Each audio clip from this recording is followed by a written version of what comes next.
た。やっほー、ミキです。ここが私の新しい部屋。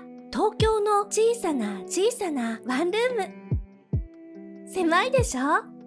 でも、私の全部。段ボールまだいっぱい。全部は無理。だからお茶だけ出した。お茶は絶対。ねえ、ちょっと見て。この窓、ここから東京が見える。全部じゃないけど、ちょっとだけ車、人の声、遠くの電車、東京の音、賑やかだね。でも、部屋の中は静か。ここにベッド、こっちに本棚。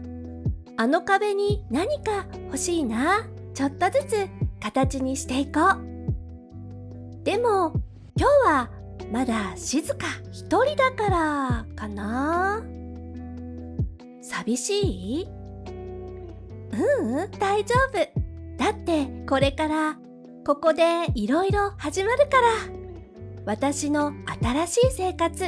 今日はもうお茶ゆっくり飲もう。残りは明日。偉い私。今日もよく頑張った。明日の私頑張って。じゃあまた明日ね。おやすみ。